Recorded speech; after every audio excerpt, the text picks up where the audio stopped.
doudou, plus rien ne pourra nous séparer. J'ai prié le ciel pendant des jours, affronter le pire, je suis préparé si c'est avec toi. Un bisou devant l'hôtel sommet à Palais. Warren, frérot, Ça va quoi frérot? ça va et toi? Ça va, merci. Bien. Regarde T'as comment été on est bien bien là. reçu, ça va? Incroyable là. Bien installé? Trop bien carrément. Nickel. Pour ceux qui ne te connaissent pas encore, frérot, parle-nous de toi. Mais écoute, moi je m'appelle Warren Saada, j'ai 23 ans, bientôt 24. Et je suis artiste, chanteur, auteur, compositeur, interprète. Et voilà, j'essaie de débuter ma carrière comme il le faut, tu vois. T'es parti mais jamais revenu. Est-ce que tu te souviens de moi? Ça fait longtemps. Y'a trop de pirates qui veulent me voir tomber. Quand c'est toi que je veux, dis-leur que la place est prise, ton cœur est verrouillé. Ok, et ça a commencé comment tout ça? Ça a commencé sur les réseaux avec des covers, des reprises, tu vois, que je faisais d'artistes et tout. J'irai chercher ton cœur. Si tu vis les peines restent, je pense à la cantine. J'aime bien ta voix, j'aime bien comment tu parles. J'aime bien ta... Au début, je savais pas trop composer et tout. J'ai pris du temps à apprendre. Et au final, maintenant, je sors mes propres compos. Et là, aujourd'hui, je viens de sortir mon premier projet, tu vois, qui s'appelle Blessing. Donc, un EP de 7 titres.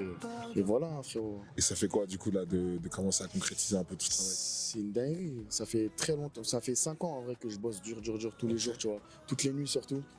Et on y est, enfin, la sortie du premier projet, tu vois. C'est un peu le début de l'histoire, on va dire ça, tu vois. Ok, et je dirais plus dans les backstage quand tu étais plus jeune, etc. La musique, elle avait quelle place dans ta vie? Elle a toujours eu depuis que j'ai 4 ans, en vrai, je fais de la musique, tu vois. J'ai commencé avec le piano.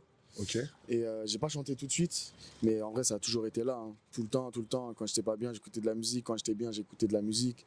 Et je chantais au début dans ma chambre en mode timide, tu vois. Au fur et à mesure, je me suis lâché parce que de base, je suis quelqu'un de timide, très timide. Mais ça m'a permis de m'ouvrir, tu vois.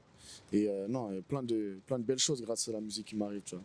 Et ta famille dans tout ça, c'est quelque chose sur lequel ils t'ont porté ou vraiment ça a été une conviction personnelle? Ouais, mes parents, quand ils ont vu que en fait, j'avais des facilités, parce que j'avais un petit jouet quand j'étais petit, tu vois, un petit piano comme ça. Ok. Et j'arrivais un peu à reproduire des trucs alors que j'avais pas fait de cours ou quoi. C'est là où ils m'ont acheté un vrai piano, ils m'ont pris des cours de piano, etc. Ça veut dire ils m'ont toujours soutenu. Après, ils se sont pas dit forcément que j'allais rentrer dans le truc complètement, tu vois. Je pense pas que les parents ils se disent ça, c'est facile de se dire ça, tu vois. Ouais. Mais quand ils ont vu que ça commençait à plaire aux gens, sur les réseaux, les retours et tout, ils m'ont dit vas-y, on te laisse faire, tu vois. Et au final, Aujourd'hui, ça commence à Ouais. avec quelque chose de concret, quoi. de fou. Donc, ouais, à leur manière, ils t'ont poussé à développer cette fibre artistique que tu avais, quoi. Exactement. C'est présenté assez tôt, quand même. Sans eux, je serais pas là, tu vois. Ok, et toi-même, déjà, à l'époque, t'étais pas du tout dans le délire de, ouais, je vais être un artiste, un truc. Non, du tout, parce que comme je t'ai dit, j'étais très timide. Je me disais, mais comment ils font chanter devant autant de monde et tout. Tu vois, je suis introverti de base et tout, mais ça m'a vraiment changé, vraiment ça. Donc je suis content. Je suis À vraiment... quel moment tu dirais qu'il y a eu ce déclic de là, je sens qu'il faut y aller, là, il y a quelque chose qui se passe en moi? À quel moment, quand j'ai eu mon bac STL, truc de biologie, de toute façon, tu vois. Après, j'ai commencé un BTS, mais j'ai vu que c'était pas ça qui me plaisait. Du coup, j'ai testé plein de boulots. J'ai fait travailler chez Pizza Hut, chez Jules. J'ai fait plein de trucs chez Amazon et tout, tu vois. Quand j'ai vu qu'il n'y avait aucun de ces trucs-là qui me plaisait, je me suis dit, bon, il y a quoi que j'aime vraiment faire tout le temps? La musique. Je me suis dit, c'est quoi? Vas-y, teste. Je suis chez papa, maman. C'est le moment, je suis jeune. Ouais. J'ai testé et c'est à ce moment-là que je me suis dit, vas-y, je vais tout donner. Et voilà. Et derrière, comme tu as dit, les darons, ils t'ont porté. Exactement. Ouais. Et aujourd'hui, du coup, sorti d'un premier EP. Exactement. Tu m'as dit que toi, tu étais plutôt du genre à bosser la nuit. Comment ça se passe quand tu commences à composer, quand tu commences à écrire? Bah écoute, je suis avec toujours ma petite équipe, Jelly, Nikaji, gros big up à eux, Fabio, il y en a plein, Black Do, etc. Ismo aussi, mon frérot. Et donc on va au studio vers 22h, un truc comme ça, tu vois. Et on reste toute la nuit. Des fois, on va pour rien parce que des fois, il y a des pannes d'inspi, tu vois. Ouais. Mais généralement, on fait toujours une base. Moi, je fais mes prods aussi. Ça veut dire, je fais ma petite base. Après, je leur donne, je leur laisse faire, tu vois. Ils rajoutent leur magie, leur truc. Après, si ça me parle, on choisit un thème. Je réfléchis par rapport à des trucs que j'ai vécu, des trucs qu'ils ont pu vivre aussi, tu vois. Et je commence à écrire et j'enregistre. Donc c'est long parce que je fais beaucoup de voix, moi, tu vois. Dans mes sons, j'enregistre beaucoup de voix, que ce soit des harmonies. J'ai mon délire de chorale, je sais pas si tu as un peu capté ou quoi, tu vois. Ce truc-là que je veux pousser, tu vois, qui existe beaucoup chez le Naija, chez Asake, par exemple. Et moi, c'est ce truc-là que je veux ramener, tu vois. Donc ouais, ça bosse beaucoup, il y a beaucoup de trucs à enregistrer, donc ça prend beaucoup de temps, mais en vrai c'est kiff, on moins chill, tu vois, on rigole, c'est des frérots, tu vois. C'est pas qu'ambiance boulot, tu vois. Ouais, toi, du coup, tu es plutôt dans un mood où c'est quelque chose que tu vas faire en collaboration, où tu as besoin d'être entouré, tu as besoin d'être avec les tiens pour que ça parte, quoi. T'es pas du genre à bosser tout seul de ton côté. Bah, je le fais aussi, tu vois, ça dépend. En vrai, je peux faire les deux, mais j'avoue, c'est mieux quand t'es avec ta team, tu vois. Tu C'est comme t'entends ça mieux, t'es mode chill. Pour moi, la musique, c'est un mood, tu vois. Quand par exemple, je suis un peu triste, un peu truc, là, peut-être, je vais être tout seul, je vais faire mon truc de mon côté, tu vois. D'où mon son, pardon, par exemple. Je sais pas si tu vois le. Mais j'ai l'impression que tu es vachement entouré et tout. C'est des amis que tu avais qui étaient déjà là avant ou que tu as trouvé du coup indirectement grâce à la musique? Il y en a un qui s'appelle Ismo, c'est un ami d'enfance depuis le collège, tu vois, depuis la 6e, ça fait plus de 11 ans que je le connais. Et c'est avec lui qu'en vrai j'ai commencé, tu vois. Parce que lui, il kiffait le son, on kiffait le même délire de son, afro et tout un peu. Ça veut dire, on venait chez moi, quand j'ai commencé à apprendre à composer, j'avais mon home studio, il venait avec moi et il essayait de chantonner aussi, tu vois. Et au final, au début, on était un petit groupe, on se dit, vas-y, on va essayer de sortir des sons. Au final, lui, c'est pas forcément sa passion de ouf, il kiffe, mais c'est pas sa passion. Du coup, il m'a dit juste, vas-y, je vais te soutenir et tout, tu vois. Et lui c'est le frérot depuis, c'est mon meilleur frérot, tu vois, dans la musique. Et après, j'ai rencontré Jelly, Nikaji, Fabio, des gens avec qui de base je bossais. Mais au final, le feeling est passé direct, donc c'est devenu des frérots, tu vois. J'ai capté. Donc, voilà. Je veux dire, donc un peu des deux au final, quoi. Un peu des deux, ouais. Un peu des Et deux. aujourd'hui, maintenant que tu commences à concrétiser un peu en tant qu'artiste, si tu veux nous parler de ton style, comment est-ce que tu le définirais? Mon style musical, Ouais. ouais, c'est un mélange d'afro, d'R&B, avec toujours cette part justement de chorale, parce que je kiffe le gospel, tu vois. C'est Ok. pour ça que je ramène ce truc. D'où le film Sister Act, c'est Sister Act qui m'a. Sister Act 2, je précise. Ce film m'a matrixé de fou. Carrément, j'en dormais plus la nuit tellement j'avais le son dans la tête, j'arrivais plus à sortir. C'est-à-dire, j'ai dit non, c'est trop, les chorales, c'est un délire. Et du coup, bah ouais. Sous-côté en plus, je trouve, aujourd'hui. T'as dit quoi? Sous-côté en plus. Sous-côté, aujourd'hui. c'est pour ça on va ramener ça, frérot, tu vois ou pas. Donc ouais, un mélange d'afro R&B avec des vibes de gospel un peu, dans des délires, même de la soul un peu, tu vois, de temps en temps, tu vois. Et voilà, je pense que c'est ça qui me définit en vrai. Il y a des artistes, du coup, dans cette thématique qui vont t'inspirer un peu plus que d'autres. Bien sûr. Bah, après, moi, j'essaie de moins écouter ce qui se fait en France, tu vois, pour pas justement me disent trop, ah ouais, Warren, ça ressemble trop à un truc, parce que c'est déjà arrivé, bon, on en discutera, tu vois, mais en vrai, j'écoute beaucoup d'artistes étrangers dans la même vibe, les Aira Star, par exemple, Asake, comme je te disais, Ouais, tu m'as dit, ouais. Whisky, de Burna Boy, tout ça et tout, tu vois. Et ouais, j'essaie de m'inspirer beaucoup d'eux, tu vois. Il y a une volonté quand même de trouver ton style, j'ai l'impression. Bien sûr. Et ça vient d'où par rapport à ton histoire et tes origines? C'est-à-dire? C'est-à-dire qu'aujourd'hui, tu tends plus vers de l'afro. Ouais. Tu es tunisien. Ouais. Maintenant, pour le reste de ton spectre musical, d'où c'est inspiré? Bah écoute, moi, effectivement, il y a toujours ce truc du rebeu qui fait de l'afro, tu vois, il y a toujours ce truc qui revient. Parce que moi, en vrai, j'ai grandi avec le R&B, bien sûr, d'abord. Ça a commencé avec le R&B, mais avec l'afro, moi, j'ai découvert l'afro avec les P-Square, tu vois, les sons personnalisés, Bien tout sûr, ça et bien tout. sûr. C'est avec ça que j'ai découvert l'afro et putain, je me suis pris une gifle direct, tu vois. Donc après, j'ai pas arrêté d'écouter ça, différents types d'afro, tu vois. Et d'où mon frérot Ismo qui m'a aussi mis dedans, tu vois, celui que je t'ai parlé tout à l'heure. Donc ouais, hein, après, j'ai pas écouté forcément de rebeu. Les gens ils me disent pourquoi tu fais pas du rebeu? Bah parce que j'en ai pas tellement écouté que ça, tu vois. C'est juste la famille, tu vois, qui C'est écoute ça, beaucoup. ouais. Mais non, moi c'est afro, tu vois. Ok, c'est propre. Voilà. Ouais, merci frérot. Parmi ce que tu as sorti jusqu'à présent, est-ce que tu dirais qu'il y a un son qui a marqué un peu un tournant dans ta maturité en fait en tant qu'artiste? Ouais, pardon. Hein. En vérité, mon son pardon. Même en vrai, je vais dire avant, en fait, c'est pas un son à moi, c'est une reprise que j'ai fait. Au final, j'ai sorti comme si c'était un son à moi, parce qu'on s'est arrangé avec l'équipe et tout. Mais mélodie, je dirais plutôt mélodie tu sais, mon remix mélodie de Ronissia que j'ai fait. Qu'est-ce qui s'est passé du coup? En gros, tu vois, moi j'avais beaucoup d'images du mec qui faisait les covers, etc. Tu vois, Ok. un mec de cover, ouais, il fait les covers super bien, mais c'est un mec qui fait des covers. Ouais. Maintenant, moi, je préparais quand même mes compos à côté. Je veux pas être que dans cette branche-là, je sais pas si tu vois. Mais j'ai fait du coup, je me suis dit que c'était le dernier. Le dernier cover que je faisais, je me dis c'était Mélodie, tu vois. Et je pensais pas qu'il allait péter autant. Au final, il a pété de fou. Et bah, c'est la première fois que j'ai connu un gros succès, tu vois. Même si c'était pas forcément mon son, c'était mon plus gros succès sur TikTok. Et plus de 20 millions de vues, des trucs de ouf, tu vois. Et bah là, ça m'a donné confiance en moi. Et je sais pas, il y a eu un avant après ça, tu vois, même dans mes compos. J'ai senti une différence, j'ai senti que je me suis amélioré, comme si je m'étais amélioré d'un coup, tu vois. Donc après, j'ai fait un son qui s'appelle Superwoman, etc. J'ai sorti d'autres sons et tout. Après, il y a eu Pardon.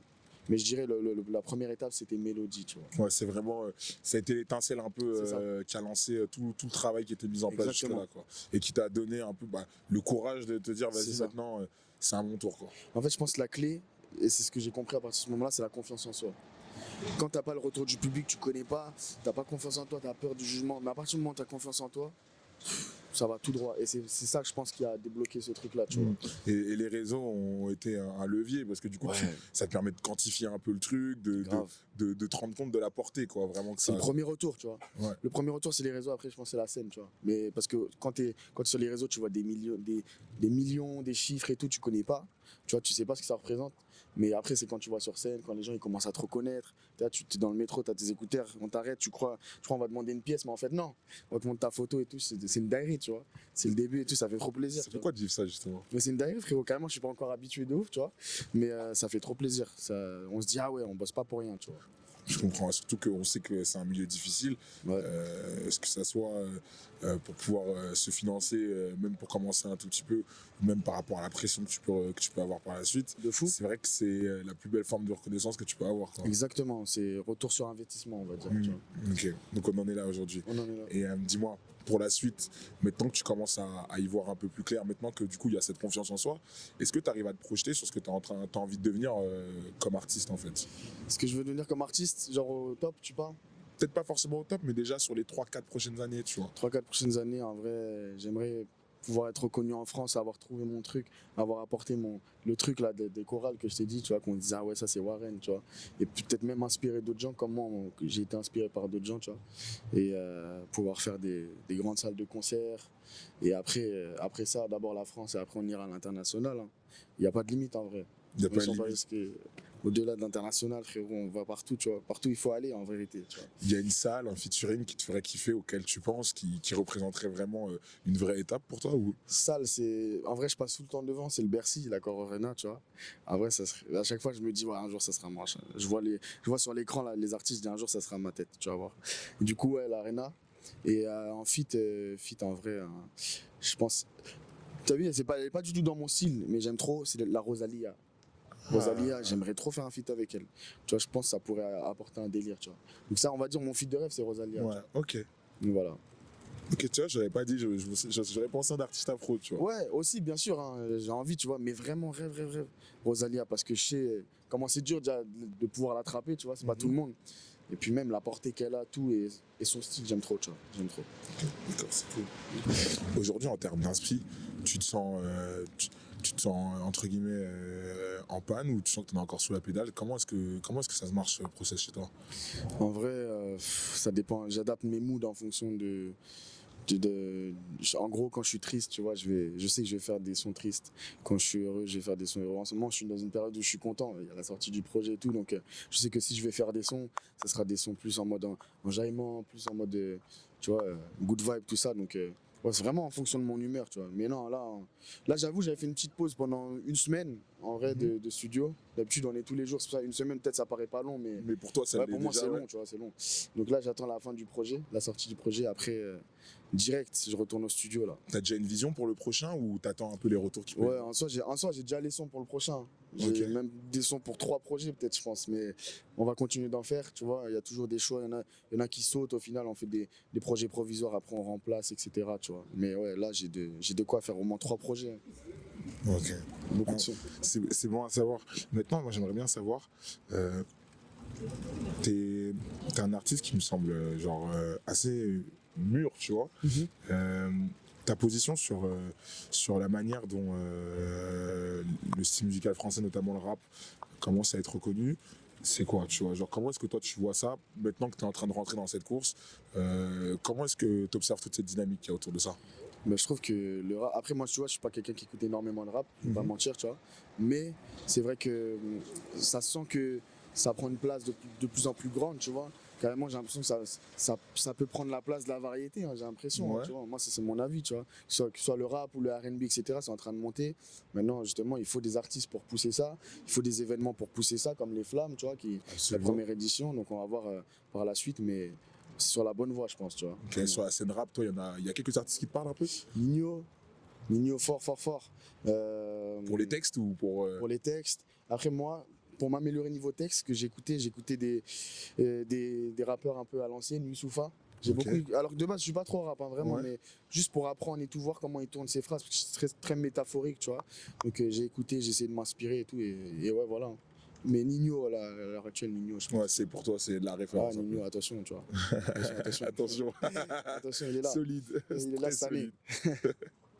Pour finir du coup cette interview, j'aimerais savoir s'il y a un sujet, une thématique que tu aimerais aborder si demain cette vidéo fait quelques vues, tu vois. En vrai, j'aimerais aborder quelque chose qui me tient à cœur à moi parce que c'est ce que j'ai pu vivre, tu vois. Et c'est des questions que j'ai pu me poser. En vrai, tu as vu dans la musique, je veux parler musique, en fait, il faut laisser les gens faire la musique qu'ils veulent. Tu vois, moi j'ai eu ce truc par rapport à mon image, pourquoi Warren, tu fais de l'afro?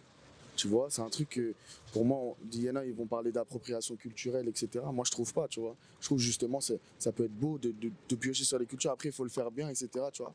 Mais pour moi, si tu es fort dans quelque chose, fais-le jusqu'au bout et arrêtez de juger les gens parce qu'il est blanc, parce qu'il est jaune, parce qu'il est renois, parce que tu vois. Pour moi, ça, c'est un sujet qui me touche beaucoup et je veux me battre contre ça, tu vois. Tu as eu ce sentiment du coup vraiment d'avoir été mis dans une case toi aussi, même pas tant par rapport à ton style, mais par rapport à ce que tu es en tant que personne, quoi. Pas forcément dans le public, mais dans les coulisses, tu vois. Dans les coulisses, beaucoup d'artistes et tout qui voyaient, ils me disent ah ouais, t'es sûr que tu vas aller dans ça? Mais moi, je te verrais plus dans un style à la Bruno Mars, aller dans la variété, aller dans la truc. Parce que ouais, t'as ce profil-là, t'as ce profil truc. Ouais, c'est lourd, les gars, mais non, moi, j'aime bien faire de l'afro, donc je vais aller faire de l'afro jusqu'au bout, tu vois. Donc ouais, j'ai senti beaucoup ça dans les coulisses. Après, il y a 2-3 commentaires, mais en vrai, là, j'ai l'impression que c'est devenu plus pour moi, en tout cas, c'est devenu plus une force qu'autre chose, tu vois. Ça te permet du coup de te différencier sur cette scène-là. C'est ça. Mais c'est pas un truc sur lequel au final on t'a porté alors que, ouais, voilà, exactement. comme tu as dit, il n'y a pas de barrière à avoir là-dessus, quoi. Voilà, en fait, si tu fais de la bonne musique, fais-la, c'est tout, tu vois. Bien sûr, respecter, toujours avec du respect, mais fais ta bonne musique et laisse-nous tranquilles, en fait. Tu vois, voilà, pour moi, c'est ça. Ça me tient à cœur, ce débat-là, on va dire. Ok, bah écoute frérot, merci pour ce moment. Merci à toi, frérot, merci pour l'invitation. C'était incroyable. C'était Warren Saada dans la base musique. On est fort ensemble, l'équipe. Merci. Pour que notre amour dure pour toujours, donc laissons les soucis s'en aller. J'irai chercher la meilleure mélo pour t'avoir. Oh, s'il faut millions d'euros, je donnerai pour t'avoir.